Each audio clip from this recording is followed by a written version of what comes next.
नमस्कार बालमित्रांनो, bridge course विषय हिंदी इयत्ता 7वी दिन 42वां क्षेत्र भाषा विकास कौशल वाचन लेखन। बच्चों, आज की कृति पत्रिका में हम छठी कक्षा की वह देश कौन सा है यह कविता और कविता के आधार पर दिए गए प्रश्नों के जवाब देखने वाले हैं। पहले हम वह देश कौन सा है इस कविता का मुखर वाचन करेंगे। वह देश कौन सा है यह कविता राम नरेश त्रिपाठी जी की है। राम नरेश त्रिपाठी राष्ट्रीय सांस्कृतिक काव्यधारा के प्रमुख कवि हैं। इस कविता में उन्होंने भारत की महिमा एवं उसकी सुंदरता को बताया गया है। पहले आप कविता गौर से सुनो। मनमोहिनी प्रकृति की जो गोद में बसा है, सुख स्वर्ग सा जहाँ है वह देश कौन सा है, जिसके चरण निरंतर रत्नेश धो रहा है, जिसका मुकुट हिमालय वह देश कौन सा है। नदियाँ जहाँ सुधा की धारा बहा रही है, सींचा हुआ सलोना वह देश कौन सा है, जिसके बड़े रसीले फल कंद नाज मेवे सब अंग में सजे है वह देश कौन सा है, जिसमें सुगंध वाले सुंदर प्रसून प्यारे दिन रात हंस रहे हैं वह देश कौन सा है। मैदान गिरी वनों में हरियालियाँ लहरती आनंदमय जहाँ है वह देश कौन सा है, जिसके अनंत धन से धरती भरी पड़ी है संसार का शिरोमणि वह देश कौन सा है। सबसे प्रथम जगत में जो सभ्य था रहेगा, जन जन का दुलारा वह देश कौन सा है। नवक्रांति के पुजारी सेवक सपूत जिसके भारत सिवाय दूजा वह देश कौन सा है। अब हम इस कविता का सरल अर्थ देखेंगे। इस कविता में भारत देश की विभिन्न विशेषताओं का सुंदर वर्णन किया गया है। वह देश कौन सा है जो सुंदर मनमोहक प्रकृति की गोद में बसा है, जहाँ स्वर्ग जैसा सुख है। वह देश कौन सा है समुद्र जिसके चरण निरंतर धो रहा है और हिमालय जिसके मुकुट के समान है। वह देश कौन सा है जिसे अनेक नदियाँ अमृत जैसे जल से सींचती है और उसे सुंदर बनाती है। जहाँ जगह जगह रसीले फल, सभी प्रकार के अनाज, सब्जियाँ तथा मेवे उत्पन्न होते हैं। जहाँ विविध प्रकार के सुंदर तथा सुगंधित फूल खिलते हैं। जहाँ मैदानों, पर्वतों तथा वनों में हरियाली लहराती है। जहाँ हर जगह आनंद ही आनंद है। जिसकी पृथ्वी विभिन्न प्रकार के खनिजों से भरपूर है, जो संसार के सभी देशों में सर्वोत्तम है। जहाँ सबसे पहले सभ्यता का उदय हुआ, जिस देश को वहाँ का प्रत्येक नागरिक बहुत प्यार करता है। जिसके सुपुत्र अपने देश के सेवक और नवीन विचारों के पोषक है, वह भारत के अतिरिक्त कौन सा देश हो सकता है। कविता में आए कठिन शब्दों के अर्थ गौर से पढ़ो और अपने नोटबुक में लिखो। मनमोहिनी मन को मोहित करने वाली, निरंतर सदैव, रत्नेश सागर, सुधा अमृत, सलोना सुंदर, रसीले रसपूर्ण, नाज अनाज, प्रसून यानी फूल, गिरी यानी पर्वत, आनंदमय आनंद देने वाला, अनंत जिसका कभी अंत न हो, धन संपत्ति, संसार विश्व, शिरोमणि श्रेष्ठ, दुलारा प्यारा, नवक्रांति नवीन विचार, सपूत सुपुत्र, दूजा यानी दूसरा। कविता पढ़ने के बाद कविता के आधार पर निम्नलिखित कृतियाँ पूर्ण करो। इन शब्दों के लिए पर्यायवाची शब्द कविता में ढूंढो यानी नीचे हमें कुछ शब्द दिए गए हैं। इन शब्दों के पर्यायवाची यानी समानार्थी शब्द हमें कविता से ढूंढने हैं। फूल, इसका पर्यायवाची शब्द प्रसून है। सागर, इसका पर्यायवाची शब्द रत्नेश है। सुंदर, इसका पर्यायवाची शब्द सलोना है।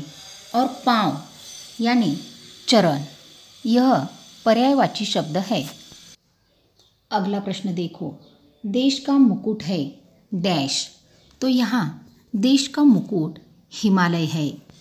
अगला प्रश्न देखो, देश की विशेषताएं। यहाँ हमें अपने भारत देश की 4 विशेषताएं लिखनी है। भारत देश की कौन कौन सी विशेषताएं हैं देखो। भारत में सबसे पहले सभ्यता का उदय हुआ। यह मनमोहक प्रकृति की गोद में बसा है। समुद्र निरंतर इसके चरण धो रहा है। हिमालय इसका मुकुट है। यहाँ अनेक नदियाँ बहती है। अमृत जैसे जल से पूरे देश को सींचती है। भारत में जगह जगह रसीले फल, सभी प्रकार के अनाज, सब्जियाँ, मेवे तथा विविध प्रकार के सुंदर तथा सुगंधित फूल खिले हैं। यहाँ की भूमि विभिन्न प्रकार के खनिजों से भरपूर है। भारत के नागरिक नवीन विचारों के पोषक है। अगला प्रश्न देखो, आरोह अवरोह के साथ कविता का सुस्वर गायन करो। तो बच्चों, यहाँ आपको पहले जो कविता दी गई है आरोह और अवरोह के साथ गायन करना है। अगला प्रश्न देखो, पाठ्य विषय के दृढ़ीकरण के लिए निम्नलिखित कृतियाँ करो। इसमें पहला देखो, देश के अंग इससे सजे हुए हैं। देश के अंग समुद्र, हिमालय, नदियाँ, पर्वत, मैदान और खनिजों से सजे हुए हैं। अगला प्रश्न देखो, फूलों की विशेषता। हमें यहाँ फूलों की विशेषता लिखनी है। यहाँ सुंदर और सुगंधित यह शब्द आएंगे। अगला प्रश्न देखो, स्वगत लिखिए। आपको स्वर्ग जैसा सुख किस में मिलता है? तो यहाँ हमें क्या करना है देखो, अपने विचार लिखने हैं। स्वर्ग जैसा सुख हमें किस में मिलता है? स्वर्ग जैसा सुख हमें मन को मोहित करने वाले हमारे भारत देश को देखते मिलता है, क्योंकि हमारे देश में विभिन्न विशेषताएं हैं। यहाँ हमारे देश में चारों तरफ समुद्र है। देश का मुकुट हिमालय तो देखने जैसा है। नदियों के पानी से हमारा देश हरा भरा और सुंदर हुआ है। हमारे देश में रसीले फल, अनाज, सब्जियों और मेवे की तो कुछ कमी नहीं है। हमारे देश में मैदानों, पर्वतों और वनों में हरियाली देखने जैसी है, जहाँ हमारा मन प्रसन्न और आनंदी होता है। संसार के सभी देशों में से ज़्यादा हमारे भारत में खनिजों का साठा है। सभ्यता तो हमारे देश में कूट कूट के भरी हुई है। यहाँ का प्रत्येक नागरिक एक दूसरे को बहुत प्यार करता है। यहाँ के सपूत अपने देश के लिए जान की बाजी देते हैं। इसीलिए स्वर्ग जैसा सुख हमें हमारे भारत देश में मिलता है। आओ सृजन करें। इसमें पहला प्रश्न देखो, भारत की प्राकृतिक सुंदरता पर चित्र निकालो। तो यहाँ बच्चों आपको हमारे भारत देश की प्राकृतिक सुंदरता पर चित्र निकालना है। दूसरा प्रश्न देखो, राष्ट्र के प्रतीकों की जानकारी संक्षेप में लिखो। हमारे राष्ट्र के राष्ट्रीय प्रतीक कौन कौन से हैं इस चित्र में देखो। भारत का राष्ट्रीय ध्वज तिरंगा 22 जुलाई 1947 को भारतीय संविधान सभा ने राष्ट्रीय ध्वज तिरंगे को अपनाया था। तिरंगे में समान अनुपात में केसरिया, सफ़ेद तथा हरे रंग की क्षैतिज पट्टियाँ होती है। इसलिए भारत के राष्ट्रीय ध्वज को तिरंगा कहा जाता है। ध्वज की चौड़ाई और लंबाई का अनुपात क्रमशः 2:3 होता है। इसमें सफ़ेद रंग की पट्टी के बीचों बीच गहरे नीले रंग का चक्र बना होता है जिसमें 24 तीलियां बनी होती है। क्या आप जानते हैं कि यह चक्र सारनाथ में स्थित अशोक स्तंभ से लिया गया है। तिरंगे में केसरिया रंग त्याग और बलिदान का, सफ़ेद रंग सत्य, शांति और पवित्रता का और हरा रंग देश की समृद्धि का प्रतीक होता है। दूसरा राष्ट्रीय चिन्ह देखो, अशोक स्तंभ। अशोक स्तंभ भारत का राष्ट्रीय चिन्ह अशोक स्तंभ मौर्य साम्राज्य के सम्राट अशोक द्वारा सारनाथ में बनवाए गए स्तंभ से लिया गया है। 26 जनवरी 1950 में अंगीकृत किया गया था जब भारत गणराज्य बना। अशोक स्तंभ के शिखर पर देवनागरी लिपि में सत्यमेव जयते लिखा है। इस स्तंभ के शिखर पर 4 शेर खड़े हैं जिनका पिछला हिस्सा खंभों से जुड़ा हुआ है। संरचना के सामने इसमें धर्म चक्र भी है। भारत का प्रतीक शक्ति, हिम्मत, गर्व और विश्वास को प्रदर्शित करता है। पहिए के हर एक तरफ पर एक अश्व और बैल बने हुए हैं। इसके उपयोग को नियंत्रित और प्रतिबंधित करने का कार्य राज्य प्रतीक की भारतीय धारा 2005 के तहत किया जाता है। इसके बाद भारत का राष्ट्रीय गान जन गण मन, जो हम हर रोज़ स्कूल में गाते हैं। उसके बाद भारत का राष्ट्रगीत वंदे मातरम।